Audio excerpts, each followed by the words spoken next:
Espero que me estén escuchando bien.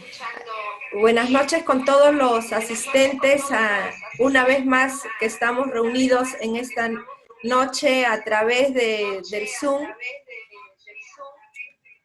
Y hoy día me complace estar con ustedes para poder tratar el tema de participación de la mujer en la política del Perú. Como preámbulo, siempre primero hay que saber que nuestros derechos están registrados en la Constitución Política, o sea, estamos amparados en el título primero de la persona y de la sociedad, en su capítulo primero también, en el cual indica en el inciso segundo que todos tenemos igualdad, o sea, que todos somos iguales ante la ley. En el inciso cuarto, lo que manifiesta, lo que prescribe es que todos tenemos la libertad de opinión, de expresión. Y en el inciso 17 está amparando nuestro derecho a participar, ya sea en forma individual o agrupado en la vida política. En el inciso 18 nos ampara, nos protege de que tenemos para hacer la reserva de nuestras convicciones políticas. O sea, que nuestras convicciones políticas están garantizadas a través de las reservas. Además, en el título 15 de la misma Constitución Política del Perú de 1993, de la estructura del Estado, artículo 191, señala la conformación del Consejo Regional, que debe de tener un mínimo de 7 miembros, así como también un máximo de 25 miembros. Además también señala de que mínimo debe ser uno de provincia de su jurisdicción. Y para ello se va a seguir los lineamientos que el Jurado Nacional de Elecciones lo prescriba y determine la cantidad necesaria y determinada para cada jurisdicción. También manifiesta de que el presidente es elegido conjuntamente con el vicepresidente por sufragio directo por 4 años, que los miembros del Consejo Regional también son elegidos de la misma manera y por el mismo periodo, y que dichas autoridades pueden ser revocados. El tema de las revocatorias, recuerdan que ya lo hemos tratado en otra sesión anterior. Además, también es importante para saber, corresponde a las mujeres, a todo lo que, a la participación política de la mujer en el Perú. ¿Cómo es su historia? Bueno, todo nace, la lucha para conseguir el sufragio femenino a fines del siglo XIX y a principios del siglo XX. En ese entonces existía una sociedad aristocrática y la mujer no teníamos la libertad, no había, las mujeres no tenían lamentablemente la libertad como la que gozamos ahora. Ahí hubieron activistas, mujeres que se preocuparon, que no estaban de acuerdo y que comenzaron a fomentar el tema de lograr el sufragio y el derecho al voto. También esto de acá no es solamente acá en el Perú, sino también se da a través del mundo, a nivel internacional. Y se fortalece el logro de tener el voto femenino entre los años de 1939 y 1945. Y llega a tener mayor impulso con la Declaración Universal de los Derechos Humanos del año 1948. En vista de que muchos países de Latinoamérica incluyen ya el derecho de las mujeres en pleno goce de la ciudadanía, así como para que puedan participar como candidatas en los procesos electorales y el derecho a sufragar. Es muy importante lo de la Declaración Universal. Además, también se tiene la Convención sobre los Derechos Políticos de la Mujer, que data del año 1952. la Convención sobre la eliminación de todas las formas de discriminación contra la mujer de 1979. La ley orgánica, la ley de orgánica de elecciones, ley 26859, la ley de elecciones regionales, ley 27683, ley de elecciones municipales, que es la ley 26864, ley de elecciones de representantes ante el Parlamento andino, ley 28360, y la ley de oportunidades, ley 28983.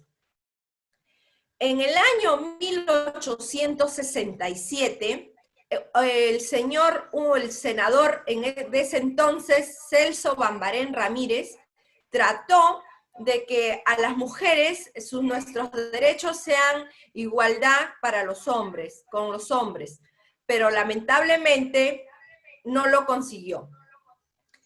En el año, a fines del siglo XIX, en el Perú contábamos con unas escritoras feministas, las señoras María Jesús Alvarado, Zoila Aurora Cáceres, Adela Montesinos, Elvira García y García, Magda Portal. Pero aquí la primerita, o sea, la primera de las mencionadas, la señora María Jesús Alvarado, es la primera peruana que en el año 1911 reclama la igualdad de los derechos y con ello que se cuente con el voto femenino. Por toda esta petición, este reclamo de la señora María Jesús Alvarado, la deportaron del país, la deportaron del Perú en el gobierno de Leguía. También es necesario indicar de que lo que ocurre con el derecho al voto de las mujeres, el primer paso que se logra tener en las normas nada más, porque nunca se llegó a la práctica fue después, dato curioso, primero lo aprobaron legalmente, pero no se pudo, por la coyuntura que ahora les voy a explicar, no se pudo lograr con el voto. ¿Cuál fue el primer norma que aprobaron a la mujer? Fue el voto en el gobierno del comandante Sánchez Cerro. Todo esto lo recoge el historiador Jorge Basadre, en el que señala de que es un periodo muy corto y que dentro de este periodo presidencial se logra dar esta norma, ¿no? El debate constitucional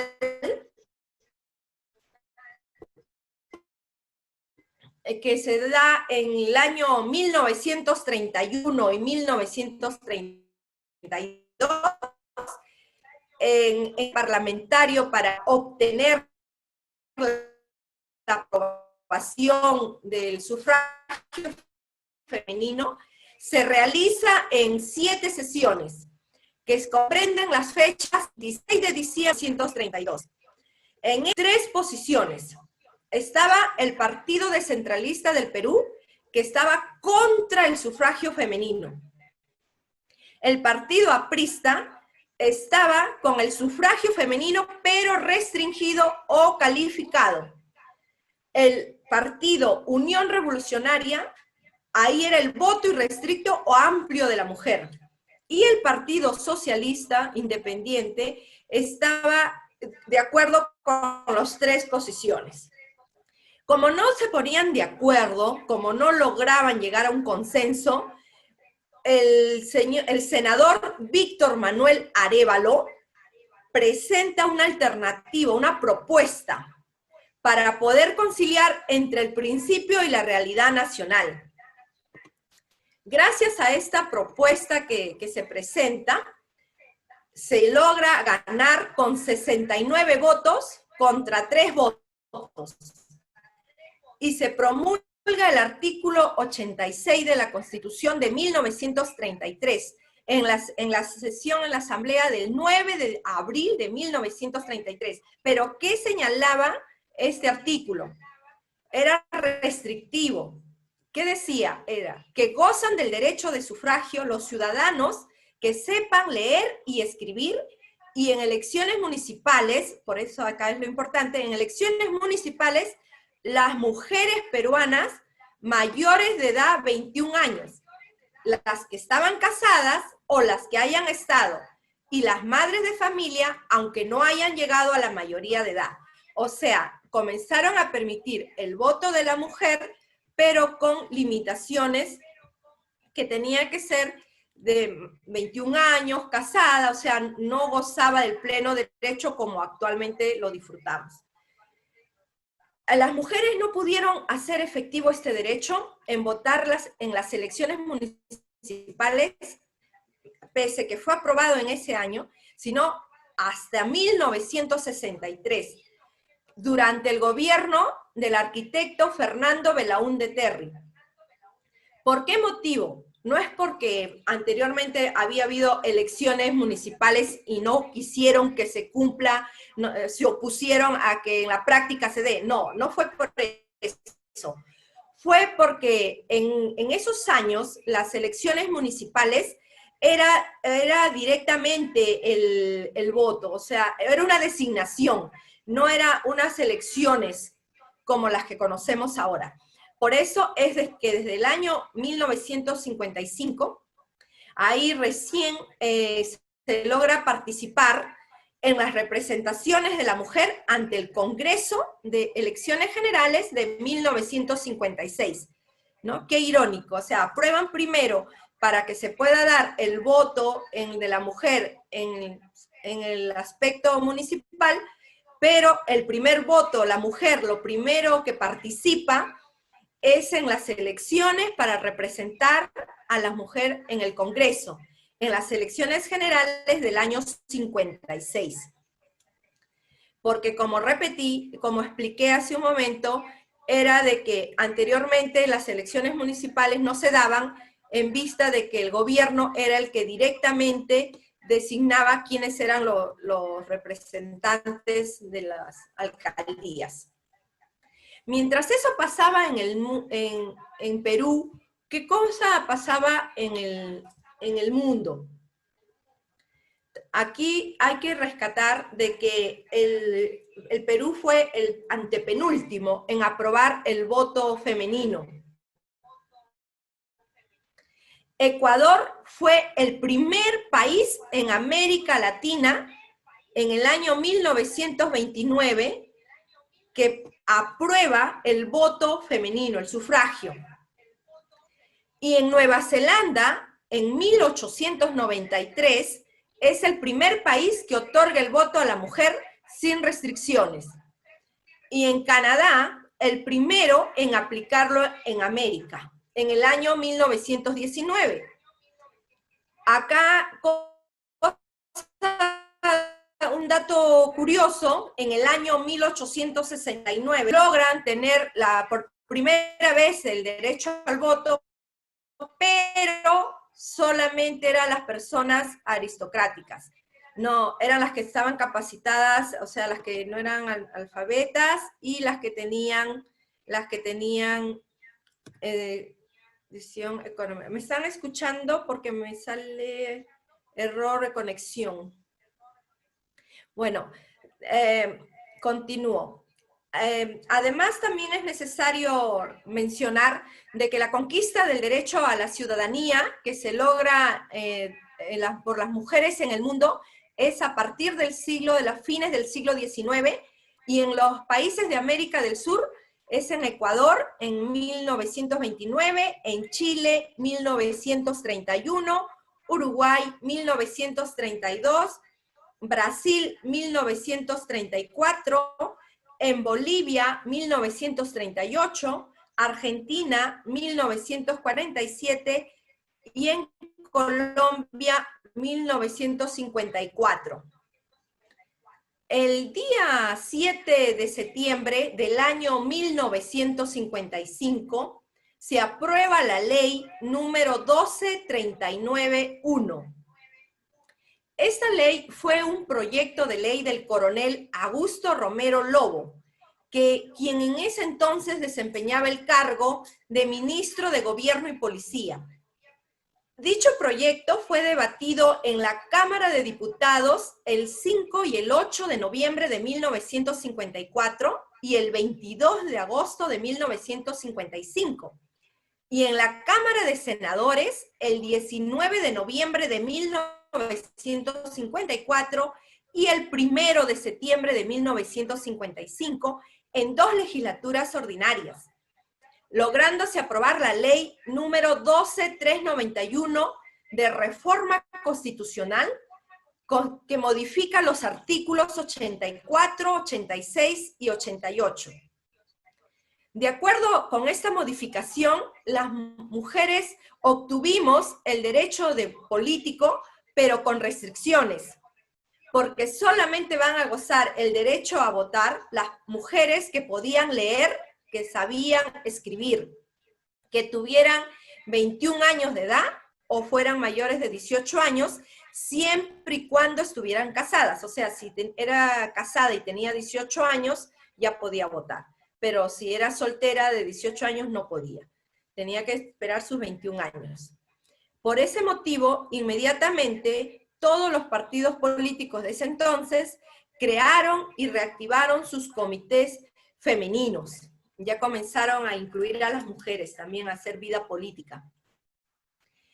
¿Qué sucede en las elecciones de 1956? Estas elecciones son históricas. ¿Por qué? Porque el 17 de junio de 1956 las mujeres votamos por primera vez.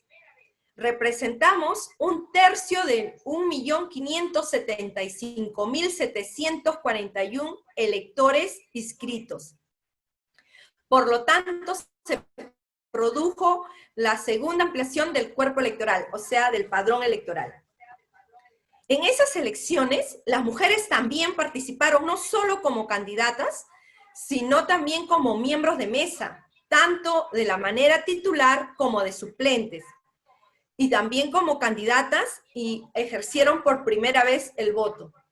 Tuvieron el gran apoyo de unas emisoras radiales que ayudó a leccionar, a difundir cómo era este nuevo deber cívico. Las emisoras radiales de ese entonces era El Sol, El Pueblo o el Agustino. Contribuyeron bastante con una difusión para que todas las mujeres se animen y ejerzan su derecho a voto. En esas elecciones de 1956, que sale elegido como presidente el señor Manuel Prado Ugarteche, también se eligen a 182 diputados, y de los cuales 8 fueron mujeres, y de 53 senadores se logró un curul, una mujer senadora. Aquí se presentaron 28 candidatas para diputadas, o sea, 28 mujeres se presentaron para ser diputadas, y solo ganaron 8. Y 2 candidatas para senadoras y ganó 1. Es importante recordarlas quiénes son las que integran este grupo parlamentario y acá hay que rescatar que no solamente son candidatas de Lima, sino que las mujeres también a nivel nacional, de las provincias, tenían vida activa, política, como la señora senadora de Cajamarca, Irene Silva de Santolaya, y las diputadas, las 8 diputadas de Ancash, Lola Blanco de la Rosa Sánchez, Alicia Blanco de Montesinos por Junín, María Eleonora Silva y Silva por Junín también, María Colina de Gotuso por La Libertad, Manuela Billinghurst López por Lima, Matilde Pérez Palacio Carranza por Lima, Juana Ubillús de Palacios por Loreto, Carlota Ramos de Santolaya por Piura. Finalmente, con el voto universal y con el voto de toda la población femenina, se logra que en el año 1979 se haga efectiva las elecciones generales de 1980. ¿Por qué acá se logra el voto universal? Porque fue modificada la Constitución política. O sea, en ese año 1979 se logra incorporar a los iletrados ciudadanos para que puedan sufragar. Por lo tanto, incluye también la participación de las iletradas mujeres. Aquí, en esa Constitución, también se señala de que tiene que tener el requisito de ser mayor de 18 años para lograr tener la ciudadanía, estar inscrito en el registro electoral, que antiguamente se le conocía lo que ahora es el RENIEC. También se establece que de modo formal ya va a ser el sufragio universal y que por tanto también están incluido el voto de los analfabetos. Con este tema de la aprobación en 1979, se pone por fin un punto final al debate histórico, porque ya a partir de ahí, todas las mujeres comenzamos a gozar el derecho al voto. Es decir, esto es importante porque ya no importaba de que si tú sabes leer o no, ya todos teníamos derecho a poder ser candidatas y poder ser elegidas, y como también ser miembros de mesa, ser titulares o suplentes, y también ir a sufragar. Ahí comienza a ser todo un colectivo electoral que comienza a tener ya decisión, incide en los resultados de las elecciones y logran valorar el peso político que tenemos las mujeres. En una democracia, nosotros tenemos, como lo venimos haciendo acá en el Perú, ejercer nuestros derechos ciudadanos y políticos plenamente.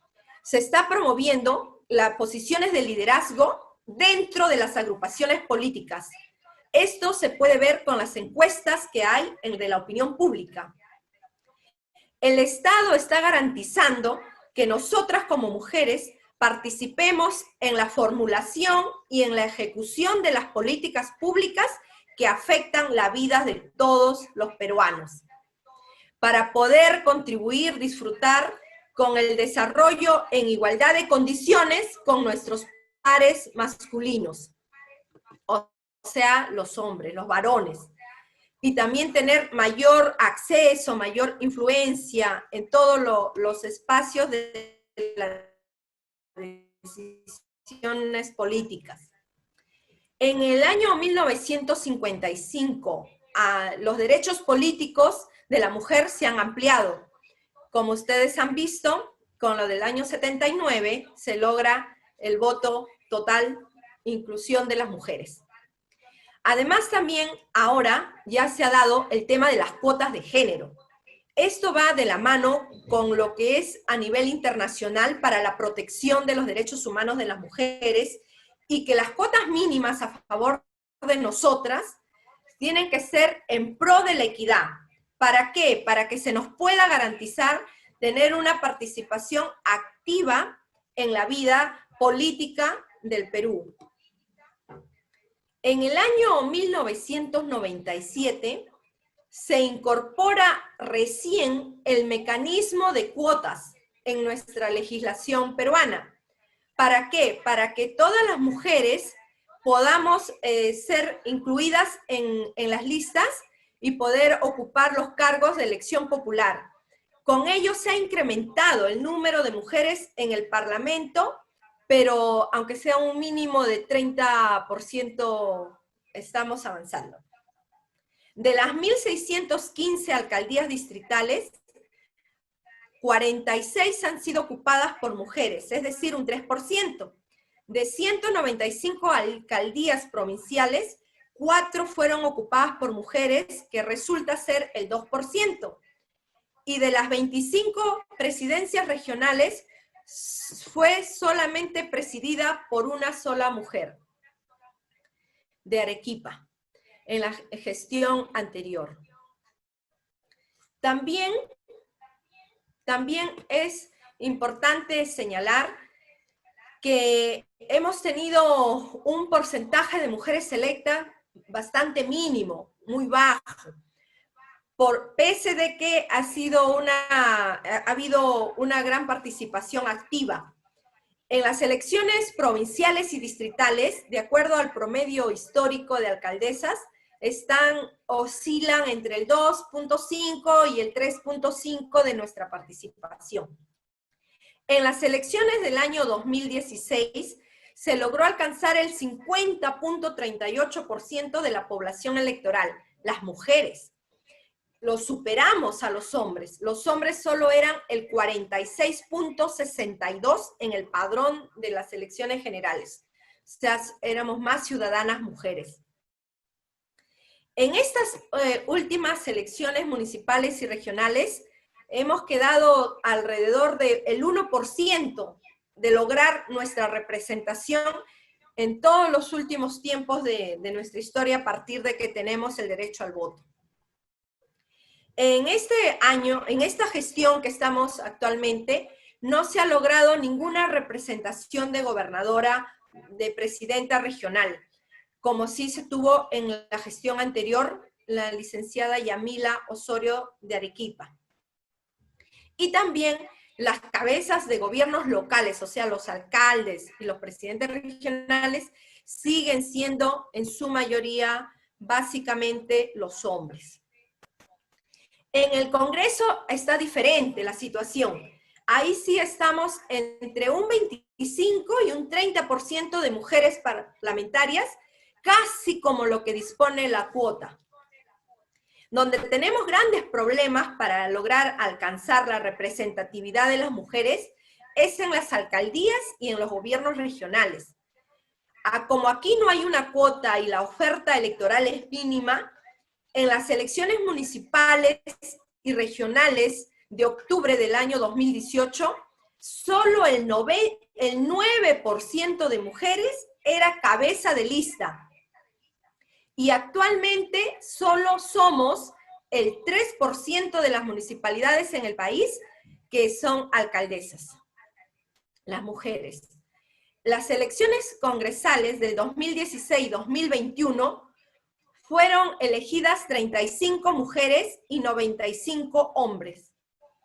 En las elecciones del Congreso actual, del 26 de enero del 2020, para el periodo 2020-2021, fueron elegidas 34 mujeres y 96 hombres. Las mujeres sí queremos participar, o sea, siempre de acuerdo a nuestra historia se ha querido participar en las políticas. Eso se evidencia en los estudios que hacen sobre las militancias partidarias. En América Latina, entre el 48% y el 52% de la militancia en los partidos son mujeres. Es decir, hay una militancia equitativa en ambos géneros, tanto varones como mujeres. En los cargos directivos de los partidos, la participación de mujeres se ha reducido, se reduce a 16 y 20%. Y en las presidencias o secretarías generales de los partidos es muy baja, logra mínimo un 15%. Es decir, que el problema que tenemos es un tema estructural, porque nos falta tener que las mujeres estén más empoderadas en los partidos políticos. Hay menos presencia de mujeres, pero sí hay mucha voluntad para poder participar. ¿Qué pasó? ¿Se salió? A ver, un momentito. A ver, continuemos. En lo que corresponde de la vasta bibliografía que se cuenta, en la página del Jurado Nacional de Elecciones, por los 50 años del voto femenino en el Perú, hicieron un cuadro de las mujeres en el Parlamento peruano.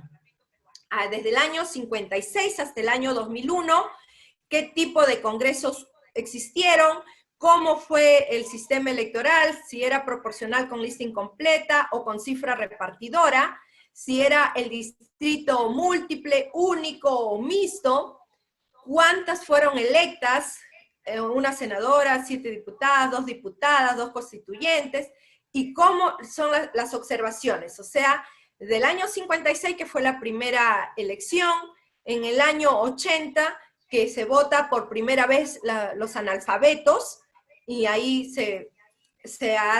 incluye a las mujeres también. Les invito a revisar, ahí hay bastante información al detalle, a los porcentajes y todo. Ahora, el 26 de agosto del año pasado, del 2019, con la ley 30996, se logra modificar la ley orgánica de elecciones respecto al sistema electoral nacional. En su artículo único, modifica los artículos 21 y 116 de la ley 26859, Ley Orgánica de Elecciones, señalando de que los congresistas de la República son elegidos mediante sufragio directo, secreto y obligatorio. Las elecciones de los congresistas se va a realizar mediante el sistema del distrito electoral múltiple, aplicando el sistema de representación proporcional. Y en el artículo 116 señala: la lista resultante de las elecciones internas o elecciones primarias se va a ordenar según el resultado de la votación y se va a respetar la cuota mínima de 40% de mujeres o de hombres. Acá ya nos están dando mayor énfasis a las mujeres, ya nos dan mayor libertad, que pueden ser tanto 40% de mujeres como de hombres. Los candidatos que obtengan la mayor votación van a ser los que van a ocupar los primeros lugares. Pero una vez más, cubierta la cantidad máxima de candidatos del mismo sexo, que ya sabemos que son más los varones a las mujeres. También en esa misma ley, la tía Rosa debe saber, complementaria transitoria, en la disposición tercera, hace la aplicación progresiva en la modificación del artículo 116 de la ley 26859. Me parece que alguien está interfiriendo, está hablando. Por favor, apaguen sus micrófonos para que no haya interrupción y no se pueda colgar esta transmisión, este enlace. ¿Así? Por favor, invito a que puedan apagar, o Lice, ¿puedes apagar los micrófonos de todos los participantes? Siléncialos. Gracias. Decía que en la tercera disposición complementaria transitoria, ahí señala de que las elecciones, o sea, esto es sumamente importante, pero también ya ha sido modificada, ahora les voy a comentar. ¿A qué aprobaba? Aprobaba que en las elecciones generales del año 2026, la lista de candidatos al Congreso de la República tenían que incluir el 45% de mujeres o de varones, o sea, aumentó un 5% más. Pero aquí la variación era de que iba a ser intercalada, un hombre y una mujer. Y que en el año 2031, o sea, para las elecciones generales del año 2031, ya los candidatos, la lista de candidatos para el Congreso, ya no iba a ser 45, sino el 50%. Y también de la misma manera tenían que estar en la posición intercalada. Aquí esto es lo último, lo novedad, que muchos en las noticias también deben de haber escuchado. Con fecha 25 de junio, se logra aprobar la ley de paridad y alternancia del 50% para las elecciones del 2021. Recuerdan que les he comentado anteriormente que esto se iba a aplicar para el 2026, no, lo ha sido modificado. En menos de un año, por petición del Jurado Nacional de Elecciones, se ha logrado el consenso en el Congreso y se ha aprobado con 111 votos a favor, 15 en contra y una abstención, el dictamen que presentó la Comisión de Constitución para que haya paridad en las elecciones del próximo año, del 2021. Fue aprobado por amplia mayoría esta paridad, no solo para las elecciones del Congreso, esto va a regir también la alternancia y la paridad para el Parlamento andino, para la plancha presidencial, para los regidores, para los consejeros. El Jurado Nacional de Elecciones propuso que las nóminas de candidatos estén compuestos por 50% hombres y 50% mujeres. Y que igualmente estén intercalados en ambos sexos, en la lista de postulantes. ¿Por qué? Porque de esa manera se va a evitar que las mujeres sean relegadas. Dado de que, como se ha visto, los hechos que se sucedían sí se cumplía con la cuota de género, pero colocaban, a ver, hagamos un ejemplo. Si se necesitaba, se iban a elegir en una lista 11 candidatos a regidores. Tenían que ser 12 candidatos a regidores para que les sea más simple. 6, pero en vez de que la cuota de género, el 40% de las mujeres vaya en la parte principal de entre los primeros, iban, como se dice, de relleno, de la mitad para abajo. Entonces, cuando había las elecciones, ¿quiénes salían elegidos y quedaba en primer lugar ese partido político, ese movimiento regional o organización política local? Solamente era representado por los primeros de su lista, quienes eran los varones. Y las mujeres quedaban como accesitarias. O sea, en la práctica no se llegaba a concretar la presencia de las mujeres. El Jurado Nacional también consideró necesaria que una posición ventajosa, ya que era desventajosa la que actualmente rige o regía. Y por lo tanto, lograr tener mayor representación en las mujeres, no solo en el ámbito del gobierno congresal, sino también en lo regional y en lo municipal.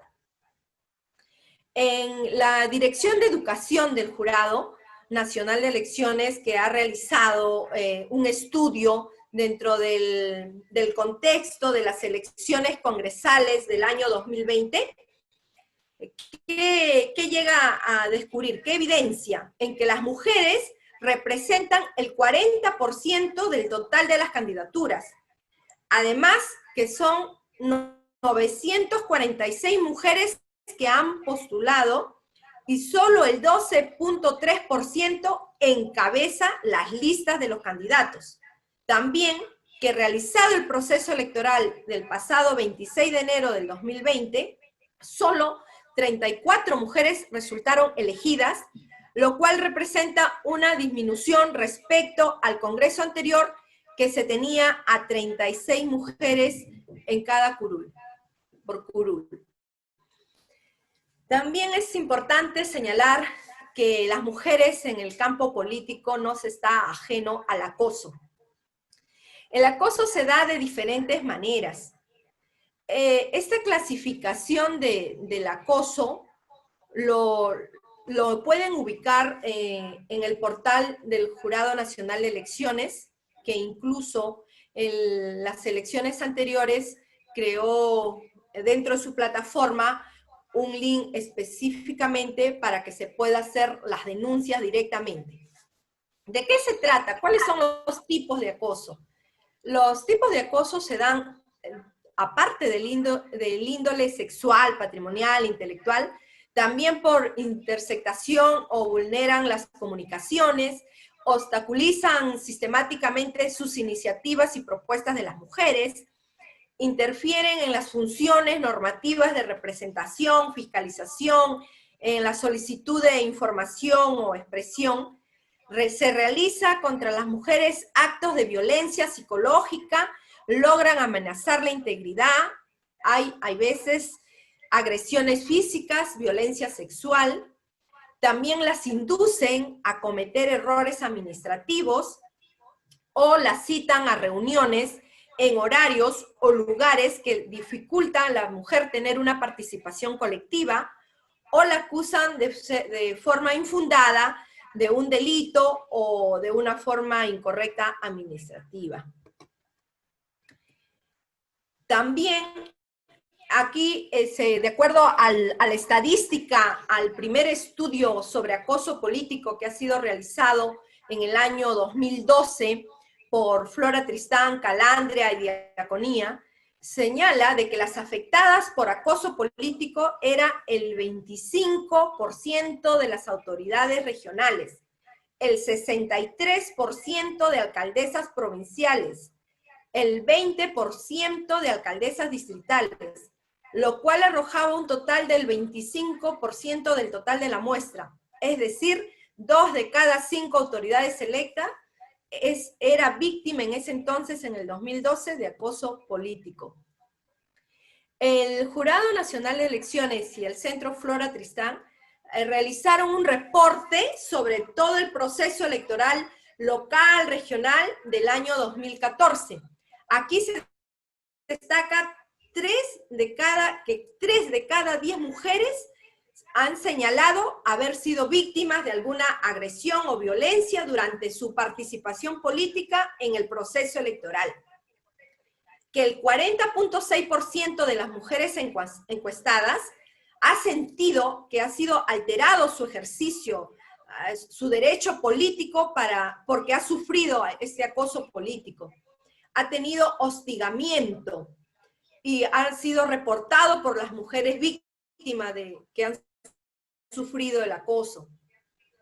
Actualmente, en el Congreso de nuestro país, se encuentra una iniciativa, el proyecto de la Ley 673, que es para prevenir, sancionar, erradicar el acoso político contra las mujeres, cuyo objetivo es establecer mecanismos de prevención, atención, sancionar, erradicar el acoso político hacia las mujeres en su diversidad, a fin de garantizar el ejercicio en pleno de sus derechos políticos sin discriminación alguna.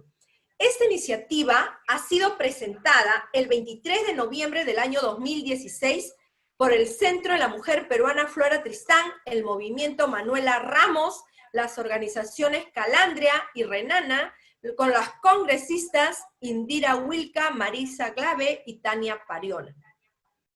Con fecha 7 de marzo, o sea, el año pasado, 2019, el Pleno del Congreso acepta que este proyecto de ley para prevenir y sancionar la violencia, acoso contra las mujeres en su vida política, pase a un cuarto intermedio para un mejor análisis y debate. ¿Qué quiere decir un cuarto intermedio?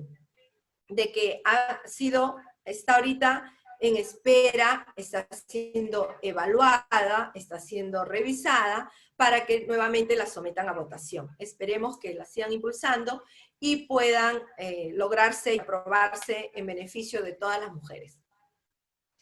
También se encuentra en el portal del Jurado Nacional de Elecciones la estadística de lo que ellos tienen, de su registro, de su plataforma, sobre el acoso político del año 2018. De estas últimas elecciones regionales se dieron en 6 lugares acosos.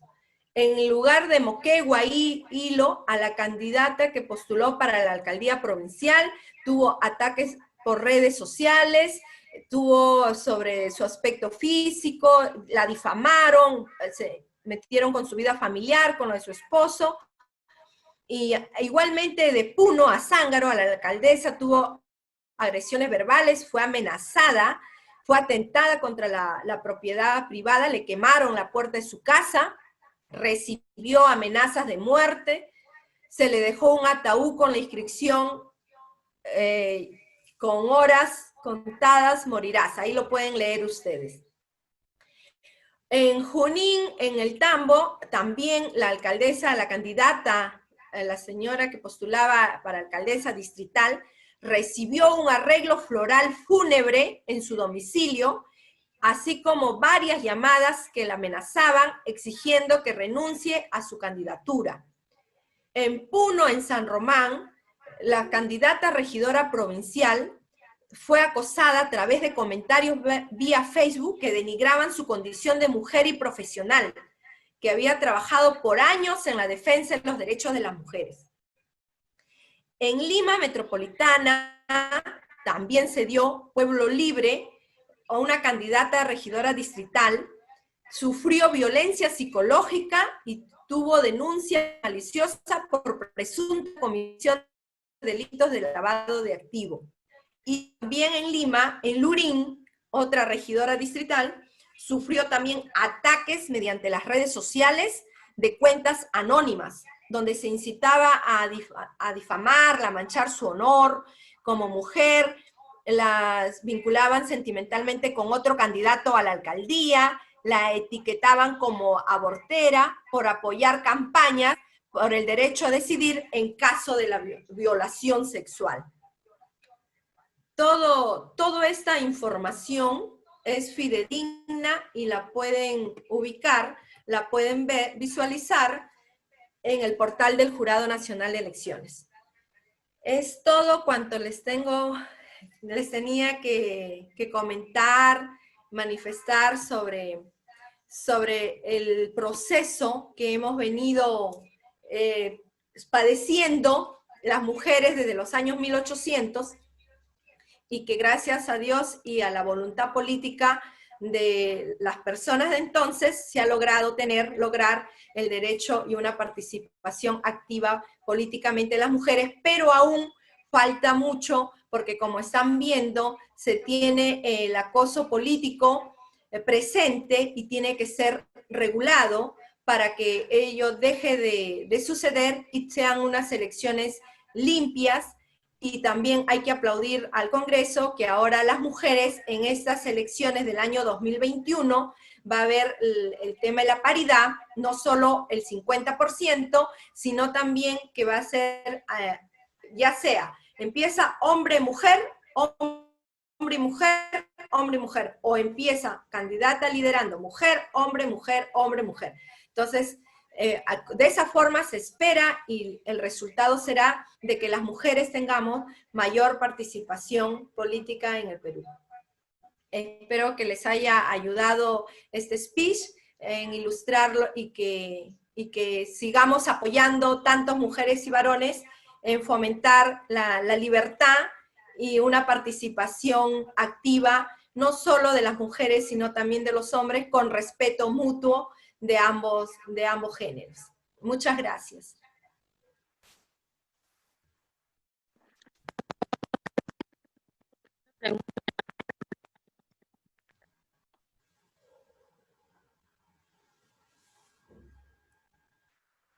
Lice. Bueno, al inicio no escucharon los que ingresaron un poquito tarde. El doctor Willy Ramírez ha tenido un percance, por ese motivo no nos puede estar acompañando esta noche, y ya el día de mañana, Dios mediante, debe de estar, como todas las noches, de lunes a viernes, monitoreando este speech.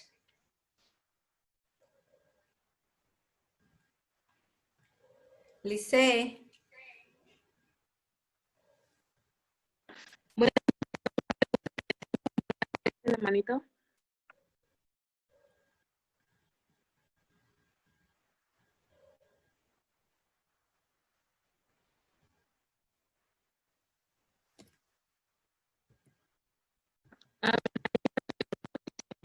Comentarios verbales, constituir un hostigamiento.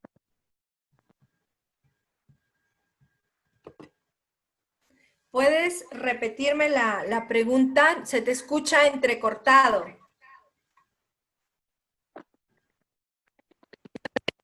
Pereira y constituir un hostigamiento. ¿Pueden los comentarios verbales constituir un hostigamiento? Sí, sí pueden. Si reparan en el cuadro anterior que he mostrado, ahí se manifiesta claramente uno de los acosos políticos, son el tema de la violencia verbal. Sí es un acoso político. Y más aún teniendo en cuenta, no solo, por eso es que se están dando nuevas normas, no en la actividad política, sino para la violencia familiar, intrafamiliar, que para amparar y proteger a las mujeres y evitar el alza de feminicidios que se viene lamentablemente acrecentando en nuestro país.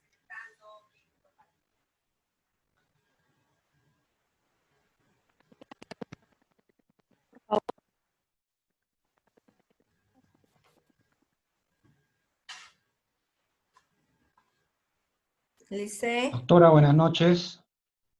buenas noches. El que os habla es el señor José Guerra, en principio para felicitarla por su excelente disertación. Vemos con beneplácito de que este tabú de las damas, poco a poco estamos superándonos. Por historia se sabe que desde 1890, como bien lo dijo usted, en otros países ya había participación minúscula de las damas. Y poco a poco nos hemos venido, ¿no?, aceptando la participación de las damas, que a la postre tenemos pues presidentas en Nicaragua, tenemos presidenta en Chile, hemos tenido presidentas en Chile, en Argentina, y vamos superándonos poco a poco y eso es bastante positivo, y sobre todo que el trato a las damas ya está tornándose más respetuosa, porque antes se decía pues las damas a la cocina, ¿no? Y ahora no, ahora parece que más bien vamos a ir los hombres a la cocina. Tenemos que cuidarnos más bien de eso. La equiparidad, ¿quién lo va a controlar? Usted habló de un 50%, 50%. ¿No se pueden exceder más las damas? ¿Quién El controla ahí? Jurado Nacional de Elecciones. En esta ley que ha sido dada recientemente en el mes de junio, el Jurado Nacional de Elecciones es el que se encarga de dar los lineamientos.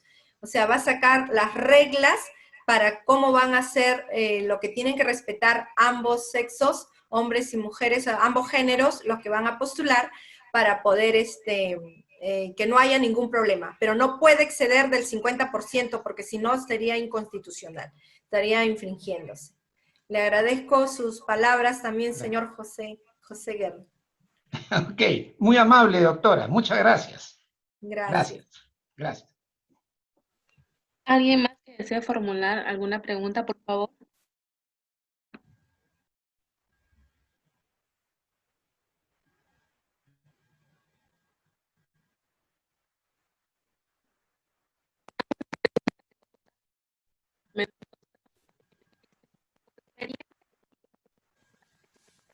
¿Cree usted que es conveniente que las elecciones electorales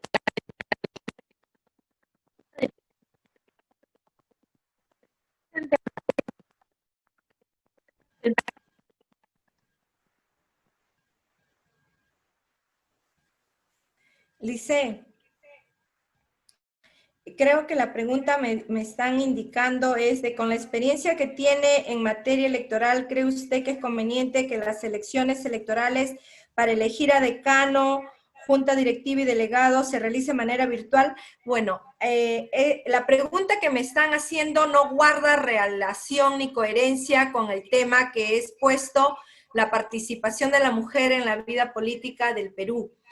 Pero sí puedo contestarles porque esto es un tema de vida gremialista y por supuesto que las elecciones a decanos, a junta directiva, a los delegados, a los órganos de fiscalización, a los integrantes del órgano de fiscalización, dada la emergencia sanitaria que estamos viviendo, debe de aplicarse el voto digital. Todo debe ser a través de la computadora, ya sea la PC o del celular, todo debe ser online para que logremos de esa manera contar con nuestras autoridades y tener representatividad y todo que funcione los servicios que nos merecemos contar.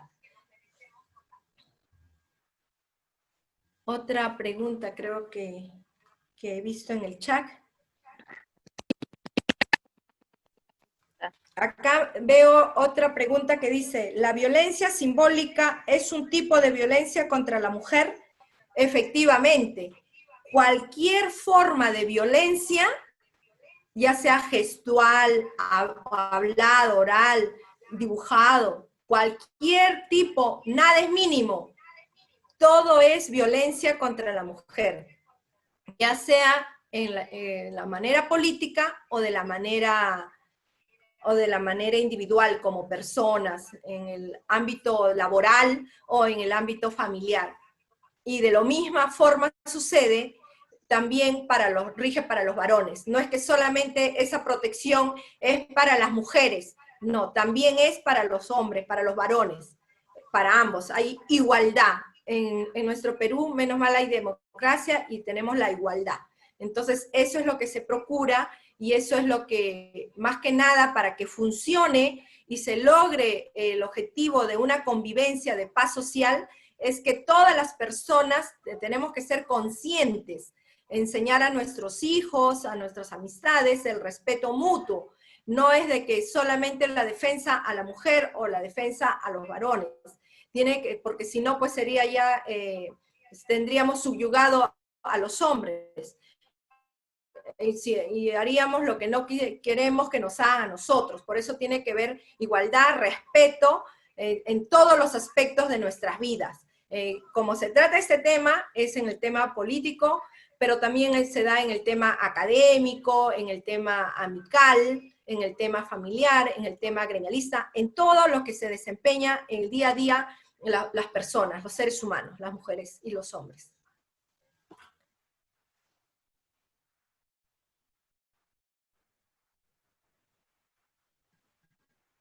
De ahí veo otra pregunta que indica, para su opinión, ¿qué falta para que las mujeres se motiven y puedan existir más mujeres en la vida política?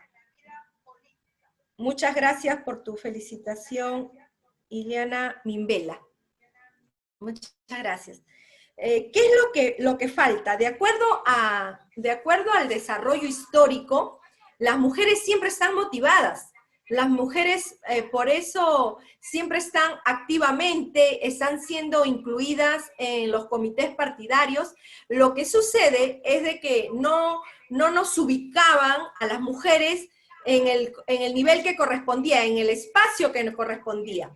Porque sí, hacían que la mujer participe, sea candidata, pero no estaba dentro de los primeros de las listas. Siempre estaba de la mitad para abajo o de relleno, como se dice comúnmente. Por eso es que cuando había las elecciones, no lograba ocupar ningún cargo porque no le correspondía, no llegaba a alcanzar. Porque bien sabemos que la organización que gana, el partido político que gana, si sea en primer lugar, nunca ingresan si son 10 candidatos, sus 10 candidatos, solamente ingresarán de acuerdo a lo que le corresponde a 4 o 5 para que después también ingresen los otros candidatos que quedaron en segundo o tercer lugar. Por eso es de que ahora lo importante y rescatable es de que ya va a haber mayor motivación, que todas las mujeres se sientan realizadas, que se sientan valoradas, de que va a haber este intercalamiento, mujer-hombre o hombre-mujer, pero así ya va a estar constituido y cuando haya las elecciones se va a notar la representación más activa de las mujeres.